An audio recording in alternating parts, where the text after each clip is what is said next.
là-bas, cet homme, ce père qui est aussi détective, va enquêter avec une femme policière qui est métisse, blanche et inoue et qui avait quitté cette ville où elle est née suite à un drame, un enfer que vous racontez dès les premières pages. Et elle vraiment associe ce monde-là à celui de l'enfer. Mais vous, qu'est-ce qui a été à la naissance de ce livre? Est-ce que c'était un appel de l'enfer ou un appel du Grand Nord avec tout l'imaginaire, toutes les représentations, toutes les images que l'on peut y associer? Oui, alors bonjour ou rebonjour. J'espère pas redire la même chose que ce matin, on en avait parlé un petit peu. Là, plein de gens n'étaient pas là ce matin, oui, ne vous inquiétez voilà, pas. c'est ça. Non, c'était vraiment j'avais écrit précédemment un polar très urbain, très noir, et j'avais vraiment... Enfin, je veux dire, l'idée initiale de Norferville, c'était une idée de nature. C'est parti de là, une idée de grands espaces, mais de nature où l'homme n'aurait pas vraiment sa place. Voilà, c'était un peu ça. J'ai commencé à faire des recherches. J'avais surtout en tête le souvenir d'un voyage que j'avais fait au Québec où j'avais été vraiment très impressionné par cette nature que je trouvais à la fois magnifique. Je ne sais pas si les gens parmi vous ont déjà eu l'occasion d'aller un peu au Canada ou au Québec.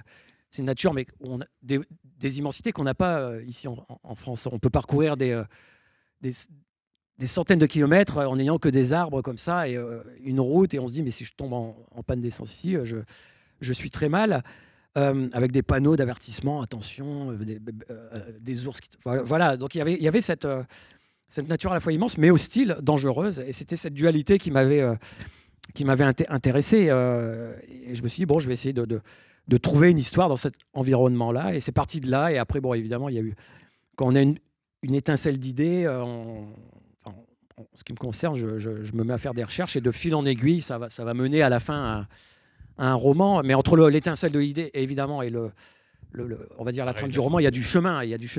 Mais en tout cas, ça a démarré comme ça, avec une envie. Souvent, ça démarre aussi d'une envie. Tu en parleras, Yann, mais peut-être que tu as une envie d'aller là-bas. Mais en tout cas, moi, c'était cette envie de grands espaces qui a lancé l'amorce du livre. De grands espaces, d'ouverture, et paradoxalement, c'est l'inverse que vous nous racontez dans ces grands espaces et cette ouverture. C'est un huis clos, on y est comme prisonnier, on n'y vient pas si facilement, donc on n'en repart pas non plus si facilement. Il y avait un jeu avec les paradoxes, les contradictions qui vous a intéressé. Oui. Alors, moi, j'adore les histoires en huis clos. Je suis très fan de ça parce que je trouve que c'est de réussir à écrire une histoire, que ce soit un roman ou de faire un film ou une série où le lieu est restreint, où il y a très peu de personnages, et tenir en haleine les lecteurs. Je trouve ça très fort, donc je suis toujours très admiratif. Donc j'essaye toujours, quand je suis justement dans cette phase de recherche d'idées, de me dire, est-ce que je pourrais essayer d'en écrire un. Donc voilà, les huis clos, on ne peut pas non plus, dès que vous allez faire une histoire qui va se passer, je ne sais pas, dans un chalet isolé, on va vous dire, ah, mais c'est Shining de Stephen King. Enfin, il y a des choses qui sont faites et des références qui sont immédiates, donc d'innover des huis clos, c'est toujours compliqué. Et là, justement, c'était l'occasion, quand j'ai découvert l'existence de ces villes minières, par hasard, justement, en faisant les recherches un peu sur la nature du Québec, je trouve que ces villes existent complètement isolées. C'est-à-dire, moi, ce qui m'avait intéressé, c'est qu'il n'y avait pas de route pour y aller. Je me dis, mais comment une ville peut exister sans qu'il y ait de route pour aller jusqu'à cette ville? Mais la ville est tellement isolée que la première autre ville, la ville la plus proche, elle est à 800 km. Donc c'est quand même des destinations où on se dit, s'il y a mais je le dis même dans le livre, l'un des personnages dit il vaut mieux pas avoir ici, je sais pas, un semblant de crise cardiaque ou quoi, parce que le temps que vous arriviez à l'hôpital de l'autre côté, c'est très compliqué. Donc, et ça, c'était vraiment intéressant parce que ça me permettait justement de créer cet univers de huis clos, paradoxalement, dans un monde le plus ouvert qui existe, c'est-à-dire la nature qui est autour de cette ville, elle est infinie à perte de vue. Mais en fait, cette ville, on ne peut pas en sortir. Parce que si on va dans la nature, on meurt, quoi, parce qu'il fait moins 30 degrés. Et qu'il y a des grosses bestioles autour. Et qu'il y a des grosses bestioles et qu'il se passe des trucs dans la forêt. Et en plus, il y a un tueur qui rôde dans le coin. Donc on se dit... et c'est ça qui était vraiment intéressant. Oui, parce qu'il y a toujours un tueur qui rôde quand même un peu... il en faut un, parce que s'il n'y avait que cette ville sans rien autour, j'aurais pas eu grand-chose à raconter. Mais donc voilà, c'était ça qui était intéressant. C'était justement, comme vous l'avez dit, ce paradoxe un peu... Alors, Yann Manouk, vous aussi, vous êtes passé d'un livre urbain à un livre sur les grands paysages, les vastes espaces. Vous êtes journaliste, éditeur et écrivain. Et après avoir pas mal voyagé à travers le monde déjà dans certaines destinations du Grand Nord, vous êtes devenu écrivain sous le nom de Yann Manouk depuis 2013, où vous nous proposez des romans policiers avec des personnages qui reviennent d'un livre à l'autre ou non, suivant les cas, mais exactement comme Franck. Et en 2024, vous faisiez paraître ce livre, Le Pouilleux Massacreur, aux éditions La Manufacture des Livres, un roman nous emmenant dans le Paris des années 60 avec une bande d'amis confrontés à un drame. L'un d'eux aurait tué une femme. Un livre dans lequel vous explorez ici un peu les cités dortoirs, le bitume des années 60. On peut se dire quel lien avec cette rencontre intitulée Polar Givré. Parce que vous produisez beaucoup. Et donc, ce n'est pas votre dernier livre, puisqu'en avant-première, paraît sur Rue des Livres, il paraîtra en librairie ce jeudi, cet autre livre, Débâcle, apparaît donc aux éditions Paulsen. Ici, je l'ai dit, on n'est plus dans Paris, on est dans une toute autre géographie et une autre temporalité. Nous sommes dans, j'allais dire l'URSS, en tous les cas, l'URSS devenue Russie en 1991, au moment de l'effondrement de l'Empire communiste, où vous racontez sous la forme d'une chasse à l'homme, un homme missionné par un ancien du KGB pour aller truander celui qui l'avait dénoncé quand il était enfant. Et cet homme arrive dans cette taïga de Sibérie où vont l'accueillir plusieurs personnages, dont une fillette qui va être une jeune fille, une jeune femme qui va être son guide là-bas, qui connaît extrêmement bien tout cet environnement, mais ils sont aussi fortement soumis à ces espaces qui peuvent être dangereux, parce que s'il y a des grosses bêtes, il y en a dès le début, il y a aussi le feu, parce que la taïga n'est pas que froide, elle peut être aussi très très chaude et très marquée par des méga feux. Mais vous êtes donc intéressé à 1991. Pour quelle raison aujourd'hui écrire sur la Russie de cette époque? Question double en fait. Hein. Oui, en fait, les paysages, comme l'histoire, nous réservent toujours des surprises inattendues, quoi. Moi, de mes voyages, de ma jeunesse, hein, parce qu'à l'âge que j'ai, c'est un peu moins. Mais de ma jeunesse, j'ai beaucoup voyagé. Vous êtes parti en autostop de par le monde. Oui, mais j'ai vraiment tiré une raison de ces voyages, c'est que je suis persuadé que l'environnement décide du comportement des hommes. C'est-à-dire qu'on prend le même homme, on le met dans le Mato Grosso brésilien, au bout de quelques mois, il devient quelqu'un d'autre. Et le même homme, on le reprend, on le remet dans le Grand Nord canadien, et au bout de 6 mois, il sera à nouveau quelqu'un d'autre. Il sera toujours le même, mais en même temps une modification. Et donc, la première chose qui me plaît dans tous les bouquins que j'ai écrits, hein, que ce soit la trilogie sur la Mongolie, la trilogie sur l'Islande, une trilogie à venir sur la Corée, c'est toujours le même principe. C'est-à-dire l'environnement conditionne le comportement des hommes. Et puis, ça, c'est pour la géographie. Et pour l'histoire, on voit toujours l'histoire à travers des prismes qui sont très curieux. C'est-à-dire que c'est l'occupation qu'on a, nous, ou la culture qu'on a au moment où les choses arrivent. Mais pourquoi j'ai choisi cette période? Parce qu'un jour, j'ai entendu parler de cette période par des Russes qui l'ont vécue. Et qu'est-ce qui se passe en 91? En 91, Yeltsin signe 2 décrets. Un décret qui dissout l'Union soviétique. Et un deuxième décret qui dissout le Parti soviétique, le Parti communiste soviétique. Il faut bien retenir les mots. Ils sont dissous, ils n'existent plus. Or, dans ce pays, tout dépend de l'État. Tout. La paye, les banques, l'argent, les services publics, tout, strictement tout. Et donc, du jour au lendemain, plus rien n'existe. C'est-à-dire qu'il n'y a plus de banque centrale pour faire circuler l'argent.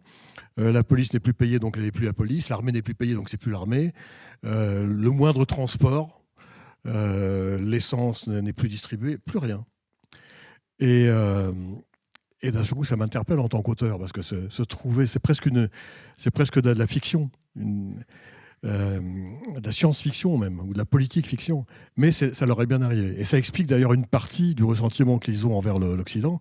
C'est-à-dire qu'on a tous célébré la chute de ce régime, mais eux, pendant 2-3 ans, l'ont vécu de façon très très violente.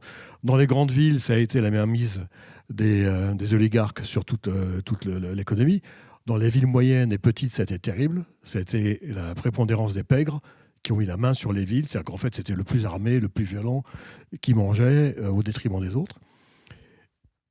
Et quand je combine les deux interrogations, c'est-à-dire qu'est-ce qui se passe dans un univers démesuré comme la Sibérie et qu'est-ce qui se passe dans une période comme celle-ci, c'est qu'est-ce qui arrive, non pas dans une grande ville, ni dans une ville moyenne, mais dans un petit poste avancé de Sibérie où il y a 50 personnes qui, chaque année, 2 fois par an, sont approvisionnées par un hélico dans lequel il y a tout. C'est-à-dire que ça va du cachet d'aspirine à l'hameçon, au fil à pêcher, et ça va aussi, ils amenaient l'essence pour les générateurs, ils amenaient les conserves, ils amenaient tout, absolument tout. Et l'hélico arrive et il n'y a rien. Et le point de départ, c'est ça. Je me dis, qu'est-ce qui peut se passer dans ces circonstances-là, qui ont existé. Oui, c'est vrai. Et vous l'avez compris dans ma question, il y avait aussi pourquoi cette envie, alors pas forcément d'écrire sur la Russie aujourd'hui, mais d'écrire et d'être publié sur la Russie aujourd'hui en 2025. Je n'ai pas cherché à coïncider avec l'histoire. C'est simplement que j'ai jusqu'ici écrit beaucoup. J'ai écrit 30 romans en 12 ans. Je me suis dispersé avec 8 pseudos. Et j'ai décidé de regrouper ma production, de recalculer tout ça et de remettre tout sous un seul pseudo. Donc, Yann Manouk devient sous Yann Manouk. Sauf que pour faire ça, j'ai été obligé de répartir ce que j'écris sur d'autres éditeurs. Donc maintenant, c'est plus simple, j'ai un seul pseudo, mais c'est plus compliqué parce que j'ai 4 éditeurs. Donc 4 personnes au moins qui attendent les livres. Voilà, et j'ai choisi les éditeurs en fonction de la personne qui gère la boîte ou alors de l'image de cette maison d'édition. Le Pouilleux Massacrant est sorti à la Manufacture du Livre parce que j'adore le travail que fait Pierre Fourniot, qui est un vrai découvreur de talent et qui n'a pas peur d'aller vers du roman social ou du roman noir social. Et pour répondre à la question, quand j'ai choisi Paulsen, j'adore ce que fait Paulsen. Paulsen, c'est une très belle maison d'édition qui a longtemps été spécialisée que dans des récits. Et des montagnes beaucoup. Alors montagne parce qu'ils font partie du groupe Guérin, ou Guérin fait partie de leur groupe, je ne sais pas. Donc Guérin s'est spécialisé sur tout ce que vous pouvez lire de plus beau sur la montagne, c'est eux qui l'éditent. Et Paulsen était spécialisé dans tout ce qui était aventure, expédition scientifique, souvent dans le Grand Nord, souvent dans les 2 pôles, etc. Et ils se sont juste ouverts à la fiction à cause de moi. Parce qu'ils avaient une collection qui s'appelle Démarche, dans laquelle ils demandaient à des auteurs de choisir un endroit insolite, d'aller y passer quelques semaines et de revenir avec un récit à la première personne et en même temps un récit sur quelqu'un qui a vécu dans cet endroit-là. Moi, j'avais choisi un petit coin d'Islande, un petit hôpital d'Islande dans les fjords de l'Est, du Sud-Est, sauf que je n'ai pas pu y aller à cause du Covid. Et donc, j'aurais ramené quelque chose qui ne rentrait pas dans leur collection. Mais ils l'ont publié quand même, donc qui était hors collection. Et ça leur a donné l'idée d'ouvrir leur collection de fiction avec Ravage. Et donc Débâcle est le deuxième. Mais là, c'est par le hasard du temps. Donc ce qui me plaît chez eux et ce qui correspond à ça, c'est que la ligne directrice de cette collection, qui s'appelle Grand Ours, la ligne directrice, c'est des aventures humaines dans un monde sauvage. Et moi, c'est exactement ce que j'aime faire. Ouais. Alors, le natif d'Annecy et Franck Tilliez a choisi, on reste sur la montagne, on reste sur aussi le Grand Nord. Vous, c'est le Canada. Et je reste sur le mot de sauvage que vous avez utilisé, ou ce que vous nous racontiez, nous rappeliez de 1991, c'est-à-dire tout un système étatique qui s'effondre, et c'est un peu le Far West. Est-ce que Franck Tilliez, vous aussi, il y a eu cette envie d'associer ce Grand Nord canadien au Far West, c'est-à-dire que vos personnages le disent, cette ville de Nord-Fairville, elle produit de la violence. Le titre de la rencontre, c'est Polar givré, mais alors c'est autant givré, le froid que givré dans le cerveau. Et Léonie, donc, qui est cette femme canadienne qui va enquêter, on lui fait un peu comprendre qu'elle y a aussi là-bas tous les droits.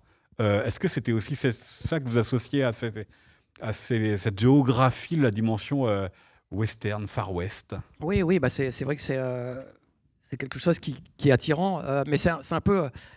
Je me retrouve pas mal dans ce qu'a dit Yann, parce qu'en fait, il a parlé à la fois du décor et du fond. En fait, en fait, en général, ce qu'on retrouve dans les polars, dans les thrillers, dans les livres qu'on décrit, c'est-à-dire il faut un décor qui va constituer l'ambiance, le dépaysement, qui est important, parce qu'on lit aussi ces livres-là pour voyager, pour s'échapper un peu de son quotidien. Mais ce décor n'est pas toujours suffisant. C'est-à-dire qu'il faut, dans ce qu'on raconte, on essaye d'y mettre un fond, de raconter des histoires, des trajectoires. Et tu as pris cette période de l'histoire-là parce que ça crée un vrai fond, quoi. C'est-à-dire qu'en fait, ton histoire, ça aurait pu être un hélicoptère vide qui arrive dans une communauté qui attend des vivres, mais ça aurait très très bien marché, mais en fait, tu l'ancres dans une réalité, ça a existé. Et ça, c'est intéressant parce qu'on se dit, mais ça a vraiment existé dans notre monde. Et comment ces gens ont pu vraiment s'en sortir. C'est pas de la fiction. Il invente une histoire, mais qui se base sur des faits réels. Et en fait, j'ai fait un peu la même chose. Voilà, j'avais, comme je disais tout à l'heure, le décor incroyable de ces villes minières qui existent. Mais ça suffisait pas. Je voulais pas créer un meurtre dedans, puis dire, voilà, il y a une enquête, etc. Et je voulais qu'il y ait une motivation réelle à l'histoire que j'allais raconter, à ce meurtre et au comportement de ces gens. Et donc, ça me manquait. Donc, en faisant mes recherches, j'ai découvert effectivement que dans ces villes minières, il y a différentes populations qui vivent, qui constituent une complexité. Il y a les autochtones qui étaient là à la base sur ces territoires-là, qui les occupaient, qui vivaient en semi-nomadisme de chasse, de pêche. Il y a les colons qui débarquent et qui disent, voilà, il y a du minerai ici, on va créer une ville, sur ces territoires-là, mais en contrepartie, on va vous donner du travail, on va vous construire des maisons, et puis vous aurez de l'argent, et vous pourrez vivre dans ces villes. Donc des choses dont ils n'avaient absolument pas besoin. Parce que du coup, ils les ont sédentarisés un peu de force. Ils les ont sédentarisés. Et donc on a les autochtones qui sont sédentaires, les gens qui habitent la ville, qui la font tourner, un poste de police, des pompiers, enfin toute une structure qui font que des gens vivent là à l'année. Et puis il y a les mineurs qui vont et viennent, donc déjà il y a une complexité dans cette ville. Mais il y a aussi un vrai fond dans ces villes, dans ce qui s'est passé au Québec et plus globalement au Canada depuis les années 70. C'est une violence, une surreprésentation en fait, de la violence, des meurtres, des disparitions chez les femmes autochtones depuis plus de 50 ans en fait. Alors j'avais des statistiques quand je l'ai trouvé, quand j'ai écrit le livre. Encore en 2015, une jeune fille autochtone de 15 ans avait, je crois que c'était 10 fois plus de probabilité de se faire assassiner ou de se faire violer qu'une jeune fille blanche. Et tout ça a toujours existé jusqu'à 2015-2016, où il y a eu des associations, il y a eu Internet aussi, surtout, et en fait les mouvements qu'on connaît, MeToo, qui sont arrivés dans ces villes-là, très isolées, parce qu'ils ont quand même Internet. Internet est arrivé, et puis en fait, ces jeunes autochtones, ou jeunes, ou personnes plus âgées, se sont dit, mais en fait, ce qui nous arrive, cette violence qui est exercée sur nous, elle n'est pas normale, en fait. C'est pas normal. Et en fait, ils avaient moyen de dire que c'était pas normal et de sortir de cette ville par le biais d'Internet, parce qu'en fait, tout ce qui se passait dans la ville, très isolée, évidemment, ça ne sortait jamais de là. Et donc, c'est un peu comme ça que ça s'est su, et qu'en fait, les autorités, puis, à un moment donné, se sont dit, mais on ne peut pas continuer à ne rien dire. Donc, il y a eu une commission d'enquête, et il y a eu des procès, effectivement, parce que ceux qui exerçaient la violence étaient... alors, il y a eu de la violence, évidemment, dans les communautés elles-mêmes. Ça, c'est quand même... Il ne faut pas le cacher. Dans les communautés innues, il y a les maris qui exerçaient une violence qui n'était pas normale sur leurs propres femmes, la plupart du temps. Mais il y a aussi une violence d'autorité, parfois la police, par exemple, dans ces villes-là. On parlait de Far West, voilà, qui était un peu le chef absolu de cette ville. C'était leur ville, donc ils y faisaient ce qu'ils voulaient. Donc ils n'hésitaient pas quand même à dépasser parfois les limites en se disant, de toute façon, tout le monde s'en fiche et personne ne dira jamais rien et n'aura le moyen de le savoir. Donc il y a eu beaucoup d'abus comme ça. Et ça, c'était un vrai fond. C'était vraiment intéressant. En plus, ça collait vraiment bien à l'univers policier, parce qu'on était dans des enquêtes. Et c'est ça qui fait que c'est la somme de ces deux éléments, le décor, incroyables, des paysans et le fond qui font qu'on peut avoir, je trouve, un livre intéressant à lire. Je vous le confirme. L'autre dimension temporelle que vous avez ajoutée, c'est ce que je disais dans l'introduction, c'est l'après-temps de la mine. C'est-à-dire que la mine, elle n'est plus vraiment en activité. Qu'est-ce qui vous intéressait dans ce temps avec Elmanouk, c'est le temps de l'après-URSS, vous, c'est le temps de l'après-mine dans ce paysage-là, dans lequel il y a maintenant, c'est des touristes qui viennent pour...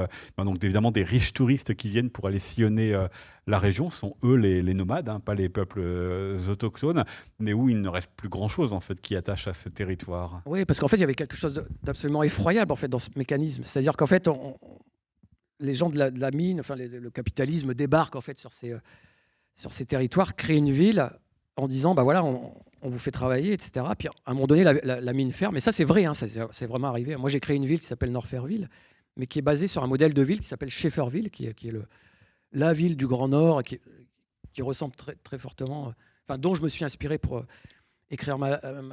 créer ma ville. Et à un moment donné, le minerai n'est plus ce qu'il a été. Ça se vend beaucoup moins. Et en fait, à Schaefferville, la mine a réellement fermé. Et qu'est-ce qui se passe quand la ville ferme ? En fait, tout le monde s'en va. Et tout le monde s'en va, sauf les autochtones, en fait, qui, eux, n'ont jamais rien connu d'autre que ces territoires. C'est leur territoire. Le problème, en fait, c'est qu'on les avait sédentarisés. Hein, ça faisait 90 ans, donc de génération en génération, qui vivaient dans ces maisons et qui travaillaient pour la mine. Et qu'est-ce qui se passe en fait quand on ferme la mine et que tout le monde part ? Eux, en fait, sont restés, c'est-à-dire qu'ils ont vraiment été abandonnés. Ils sont restés là et ils ont dû survivre. Or, ils ne savaient plus chasser. Ils avaient l'habitude d'aller acheter leurs courses dans la petite boutique. Ce qui fait qu'ils se sont sentis mais vraiment abandonnés. Et donc, en fait, aujourd'hui encore, il y a toujours cette espèce d'aigreur de se dire, bah voilà, il y a 100 ans, on ne nous a pas demandé notre avis, on est venu envahir nos territoires, et puis on nous a abandonnés 100 ans plus tard, de la même manière, en fait. Et ça, c'est vraiment difficile à vivre. Et donc, c'est une situation quand même assez encore tendue aujourd'hui au Québec, au Canada de manière générale, entre les communautés. Parce qu'il y a encore ces vieux relents-là qui existent. Et voilà, heureusement qu'il y a quand même des gens, parce que la mine s'est réouverte aussi, réellement. Parce qu'en fait, la mine, elle dépend des cours du fer. En fait, c'est aussi bête que ça. Si le fer marche, on vient rouvrir. Et si ça ne marche pas, on ferme. Mais ça dépend même de la Chine. C'est-à-dire qu'en fait, à Norfairville ou à Schaefferville, on dit c'est à cause des Chinois. Enfin, il y a un truc comme ça qui est incroyable. C'est toujours à cause des Chinois. Il y a toujours un bouc émissaire facile quelque part. Ouais, mais on imagine l'impact que tout ça a sur ces communautés. Et puis et ça rouvre. Alors tout le monde revient. Voilà. Donc évidemment, quand on rouvre, on va agrandir la mine. Et les autochtones disent mais vous allez continuer à détruire notre territoire, puis vous allez repartir dans 10 ans. Voilà, donc c'est chaotique, mais c'était vraiment, justement, c'est dans ce chaos qui nous permet de raconter nos histoires. Et l'un et l'autre, vous avez choisi dans ces géographies et ces histoires de chaos un personnage qui ne vient pas qui est extérieur à la Teddy et Piotr. Et j'aimerais que vous nous expliquiez l'un et l'autre qu'est-ce qu'ils incarnent, ces personnages-là, qui sont-ils ? Parce qu'ils sont à la fois nous, lecteurs, avec nos yeux, moins impliqués. Mais alors pour vous, Yann Manock, ce Piotr, et donc le personnage principal de votre livre, est un peu plus énigmatique parce que il travaille pour qui ? Tout simplement, quand lui qui doit aller rechercher un ancien homme qui a été déporté au goulag, qui est devenu, paraît-il, chaman dans le coin. Donc il y a plein d'étrangetés autour de ces deux hommes, celui qui chasse, celui qui est chassé. Alors, pour dévoiler un secret, avant que vous lisiez le bouquin, le méchant des méchants, c'est-à-dire que celui qui envoie l'ex-KGB après l'ex-Goulag, je l'ai appelé Platov, et c'est pas par hasard. C'est parce que Platov, c'était le nom de code de Poutine quand il était agent secret en Allemagne de l'Est. Donc en fait, quand vous lirez le bouquin, mettez Poutine à la place de Platov. Voilà. Ça revient à la première question que je vous posais tout à l'heure. Comme ça regrette. Mais je voudrais juste revenir 2 secondes sur ce qu'a dit Franck. Tout ce qui s'est passé au Canada, bien entendu, je pense qu'il n'y a pas un auteur de polar qui n'a pas été attentif à ce qui s'est passé là-bas, parce que cette histoire de femmes indigènes, c'est un des plus grands scandales qu'on puisse imaginer. Ces femmes, elles ont été tués, violés, abandonnés, sans que jamais, jamais, jamais l'État ou la police ne s'en occupe. C'est-à-dire que non seulement elles ont été... mais quand je dis tuées, exterminées, c'est par centaines et probablement par milliers. Et le statut des autochtones, comme disait Franck, c'est pas juste un accident. C'est pas juste le fait que tiens, on va installer une mine et puis tant pis pour les autochtones. Puis après tout, on va leur faire du bien parce qu'on va leur construire des épiceries, puis ils pourront venir acheter leur. Non, non, c'était quelque chose qui était voulu. Et c'était voulu à travers un aspect qu'on n'a pas abordé, je crois, ni l'un ni l'autre, mais qui est complémentaire de ça.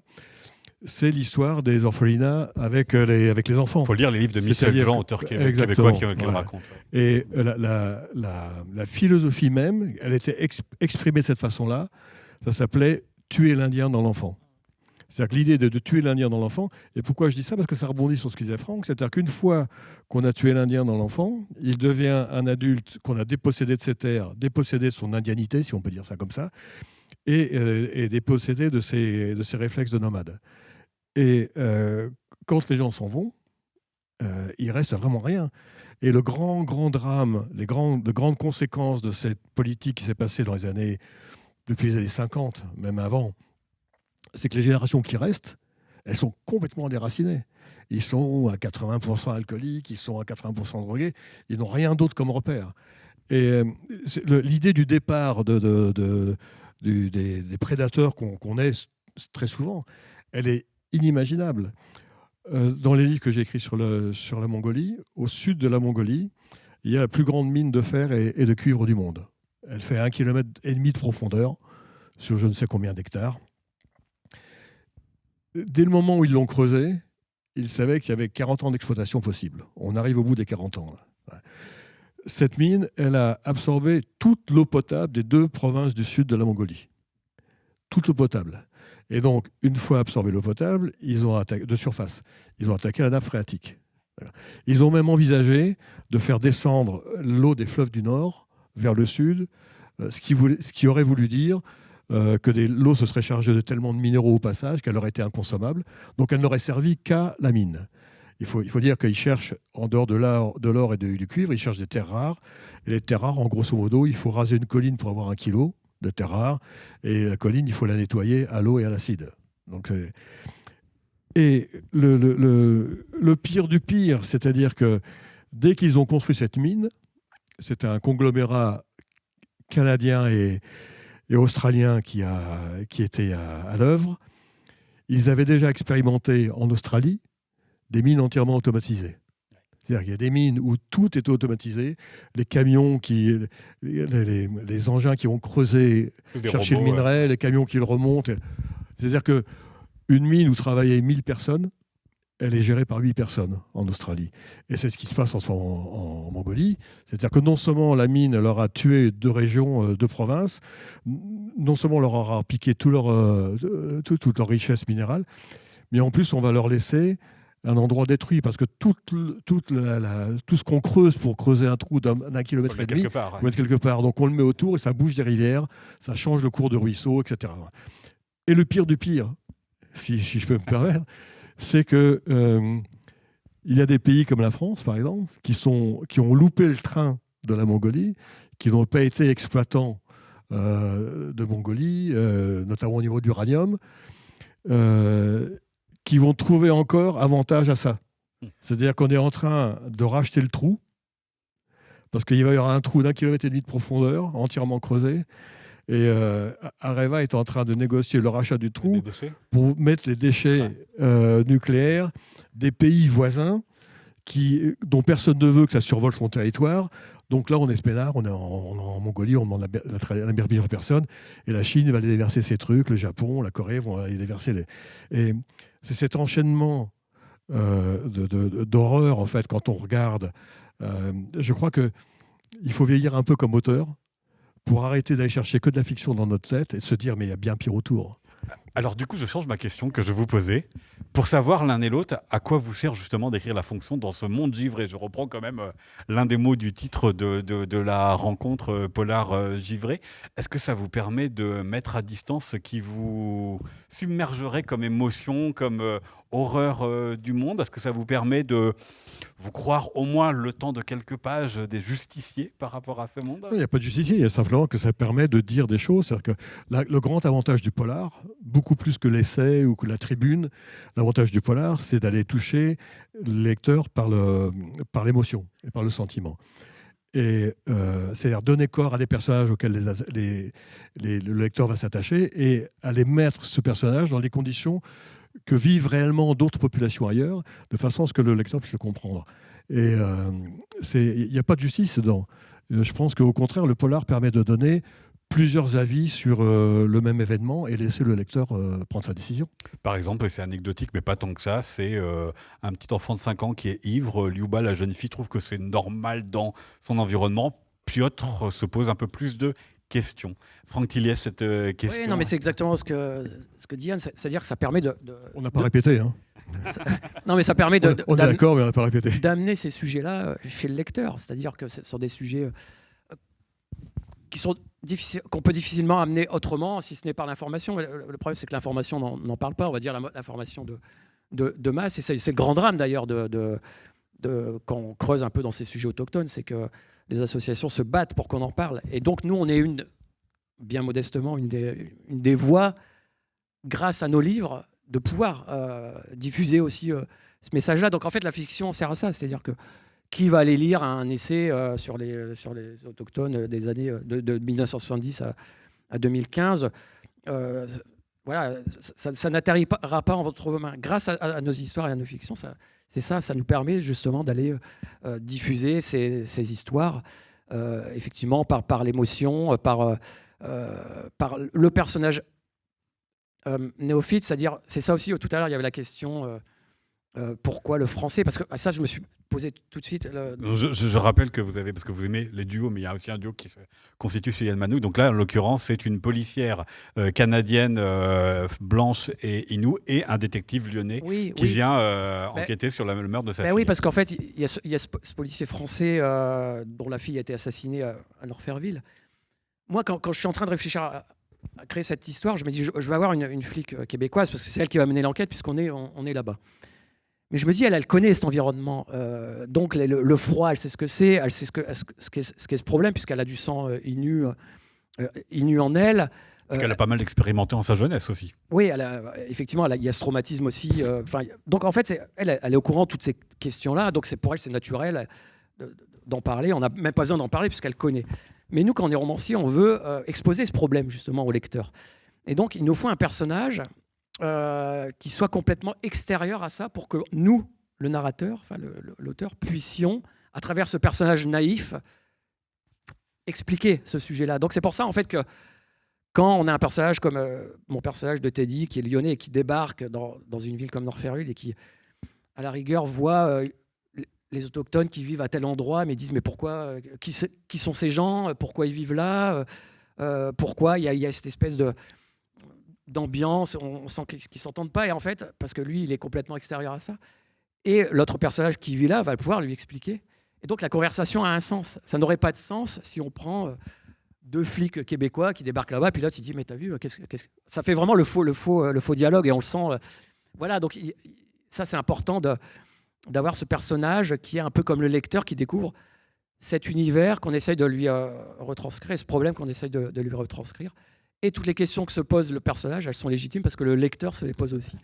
Et ça nous permet, voilà, c'est un peu comme ça qu'on réussit à mélanger vraiment de la fiction et de la réalité pour en faire une histoire qui, en plus du bon moment qu'on passe, parce que moi je pense que ce que j'essaye de faire, on raconte avant tout une histoire, une aventure, avec des émotions, il y a des poursuites, on reste quand même dans du romanesque. Mais il n'y a pas que des bons moments, il y a aussi des moments un petit peu terrifiants. Mais oui, mais il y a un peu de tout ça, et puis derrière ça, il y a effectivement le message, en tout cas, c'est pas forcément un message, mais en tout cas, le sujet qu'on essaye de traiter en fond, mais qui est porté par une histoire qui va nous entraîner, qui va nous pousser au bout de 400 ou 500 pages de livres. Et ce personnage français, est-ce qu'il était pour vous aussi une manière de résoudre une question, si la question s'est posée, je ne sais pas du tout chez vous, comment parler de cette histoire québécoise à des Français? Oui, mais oui, alors... En tant qu'auteur français. Hein. Mais oui, en tant qu'auteur français, je me dis, je vais avoir des lecteurs français, donc il faut déjà, au moins, il ne faut pas que ce soit une histoire purement québécoise, il faut un français dans le lot. Et puis, ça me permet de raconter cette histoire, parce qu'en fait, ça a soulevé quand même pas mal de petits remous au Québec. Je ne sais pas si vous êtes un peu au courant, notamment avec Michel Jean, qui est quand même le...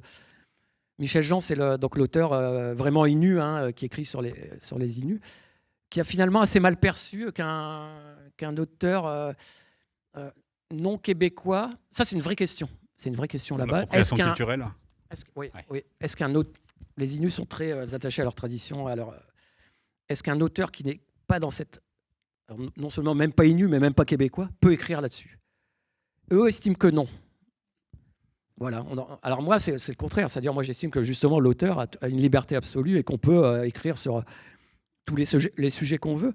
Et donc, c'est pour ça que j'ai créé ce personnage français, pour me dire, voilà, moi, je suis français, je viens pas prétendre raconter votre histoire, mais je le raconte d'un point de vue d'un Français qui découvre cette situation-là. Donc, c'était aussi intéressant de voir, effectivement, les réactions. Aussi parce que, j'avoue, j'avais pas vu cette polémique, mais j'avais rencontré Michel Jean l'an dernier. Et lui, déjà, se posait des questions parce que lui aussi est métis et se posait aussi ces questions-là parce que cette histoire, comme vous l'avez dit tout à l'heure, en fait, elle ne vient dans l'actualité que depuis sa génération, que depuis très récent. Peut-être que si l'histoire était mieux connue depuis 2-3 générations de gens qui avaient exploré cette histoire, ça serait beaucoup moins posé.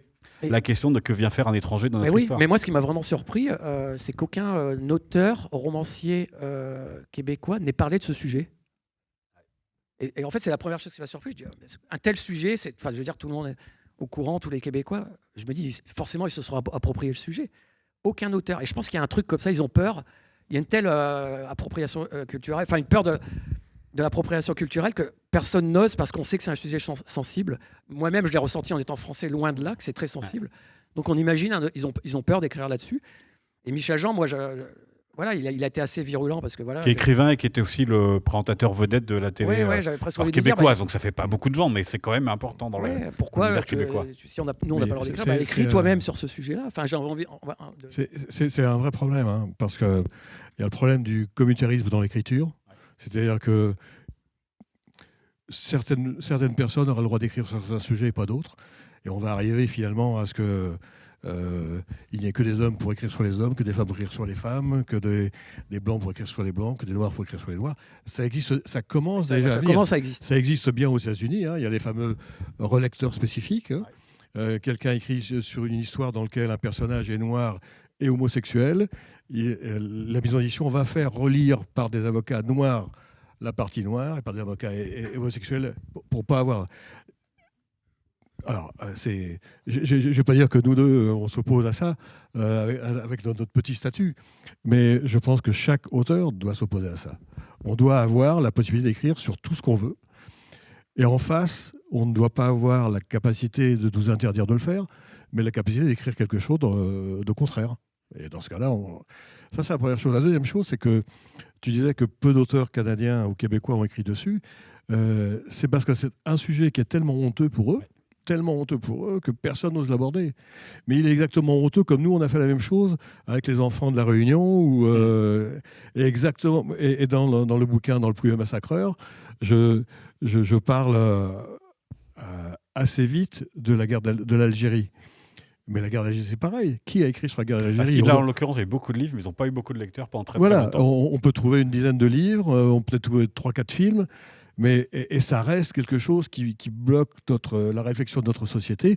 Alors que, comme je le dis dans le bouquin, on oublie une chose, c'est que c'est une guerre. Alors, on ne disait pas guerre à l'époque. C'était les événements d'Algérie. On disait pas exactement comme Poutine. On disait une guerre. On disait des événements.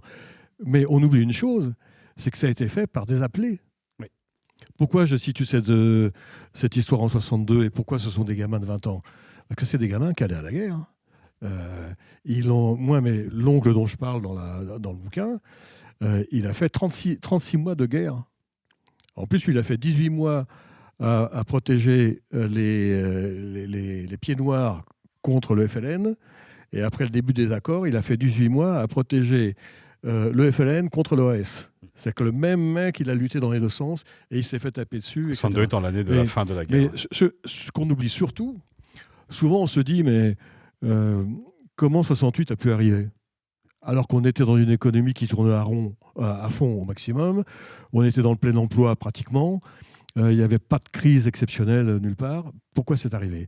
Mais on oublie que les gamins qui arrivent à avoir 22, 23, 24 ans d'études supérieures en 68, c'est des gamins qui sortent de la guerre d'Algérie, qui étaient appelés. Ils avaient 18 ans, ils déconnaient avec des flippers dans des troquets, et puis 3 mois après, ils étaient dans le Djebel. Et personne n'est allé chercher à extraire ce vivier de problèmes. Et c'est exactement la même chose pour eux. Moi, ça fait longtemps que j'essaye de travailler sur ce sujet. J'ai récupéré, j'oublie le nom de cette association de femmes, les Sœurs quelque chose, qui militent. J'ai regardé des documentaires terribles. J'ai vu Trudeau promettre la résolution du problème et l'indemnisation des gens, qui n'est jamais venu. Et là, le roman, il sert à quelque chose. Eh ben, je renvoie donc à vos romans pour nous servir, mais aussi nous promettre de l'évasion et retrouver vos écritures. Donc, Le Pouilleux Massacreur, Yann Manouk, c'est votre livre paru à la Manufacture des Livres et donc en avant-première sur le salon. Vous pourrez trouver Débâcle, paru aux éditions Paulsen, jeudi en librairie. Donc, profitez aujourd'hui et demain du salon. Et puis, Franck Tilliez, Norferville, c'est le titre, de votre roman paru aux éditions Fleuve Noir. Et on va pouvoir vous retrouver sur la partie salon du livre pour les dédicaces. Je vous demanderai de ne pas en demander ici même. Alors que je ne dise pas de bêtises, Franck, vous êtes sur le stand du Forum du Livre et Yann sur le stand de la librairie Le Fayère. Merci beaucoup à tous les deux. Merci beaucoup à vous.